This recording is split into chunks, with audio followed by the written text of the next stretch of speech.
ඕන අදත් අපි ඔයාලගේ ගෙදරට ආවා අලුත්ම සෙග්මන්ට් එකක් අරන්. ඔයාලා දන්නවා ජපානය කියලා කියන්නේ කෑම පාරාදීසයක්. ඉතින් අද ඉඳලා මුළු මහත් ජපානෙම විතරක් නෙවෙයි මුළු මහත් ලෝකෙම විවිධ රටවල විවිධ කෑම ජාතිත් අරගෙන අපි එනවා ඔයාලා ළඟටම. රැඳිලා ඉන්න අපිත් එක්ක මේ ෆුඩ් ට්‍රැවල්.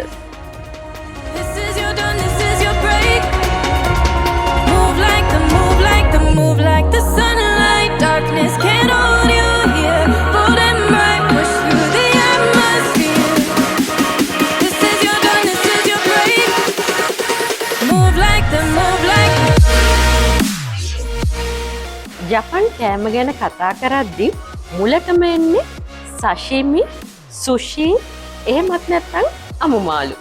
එන්න අපි එතනින්ම පටන් ගමු.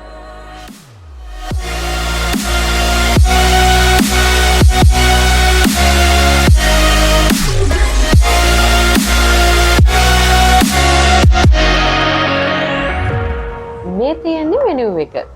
බලමුනේ. මෙනු එක හරි කලර්ෆුල් නේ. ඇත්තටම කැම ජාති ගොඩක් තියෙනවා. මොනව සිලෙක්ට් කරගන්නද කියලා හිතා ගන්නත් බෑ. මම අද සිලෙක්ට් කරනවා මෙන්න මේක.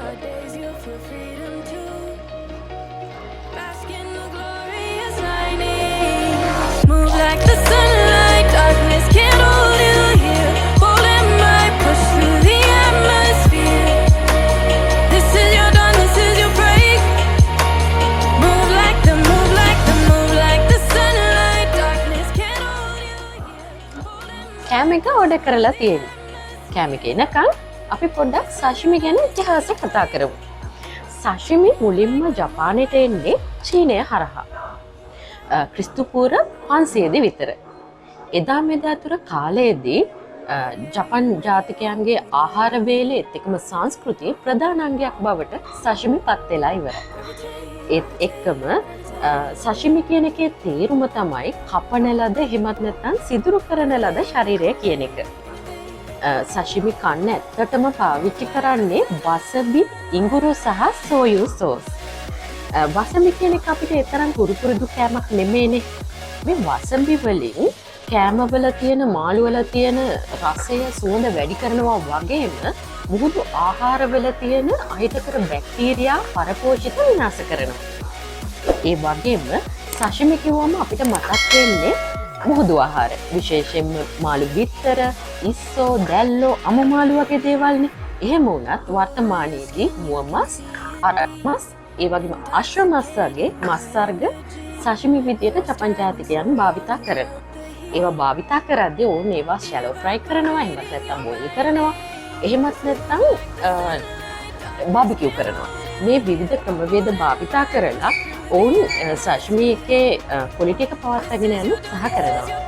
ඉතින් සෂිමි ගැන කතා කරද්දී සෂිමි වල තියෙන විශේෂත්වය තමයි සෂිමි එකේ රසය වඩා පවතින්නේ සෂිමි කපන විදිය අනුව. ඒක ලේසි පාසි කර්තව්‍යයක් නෙමෙයි. සෂිමි කපන විදිය ගොඩක් බලපානවා සෂිමි එකේ රසය වඩා පවතින එක. ඒ නිසාම ජපන් ජාතිකයන් කියනවා සෂිමි කියන්නේ සුත්තර වේදී කලාවක් කියලා.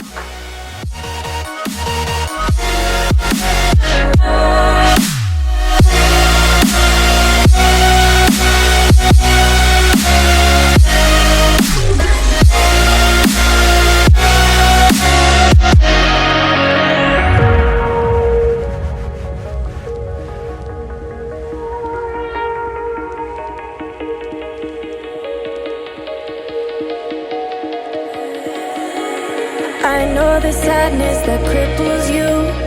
It comes in waves and out of the blue. But there are days you feel freedom too. Bask in the glorious lightning. Move like the sunlight, darkness can't hold you here. Bold and bright, push through the atmosphere. This is your dawn, this is your break. Move like the sunlight, darkness can't hold you here. Bold and bright, push through the atmosphere. This is your dawn, this is your break. ජපන් සුපර්වේදීන් අමුමාලු කපන ආකාර ගණනාවක් තියෙනවා. මේ තියෙන්නේ ඉකිසුකිරි.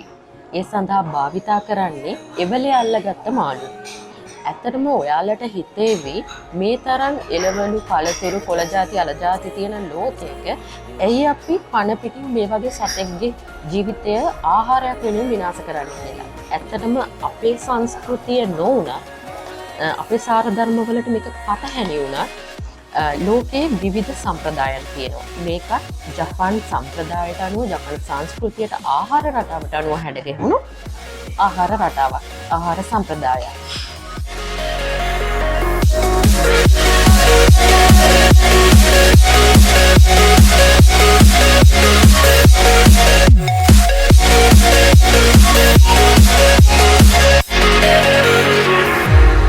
Over your skin you can see it beat, intoxicating your energy.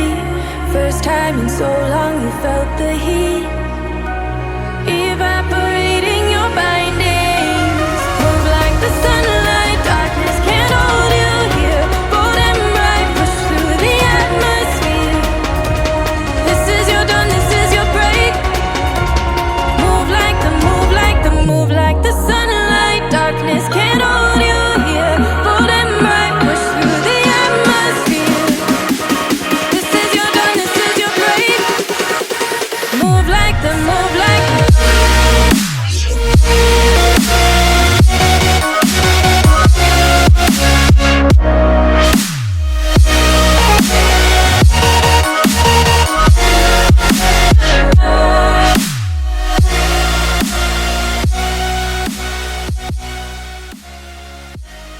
ඇත්තටම ශ්‍රී ලංකාවේ අපිට අමුමාළු ආහාරයට ගන්න එක ඒ තරම් පුරුදු එක්ස්පීරියන්ස් එකක් නෙවෙයි.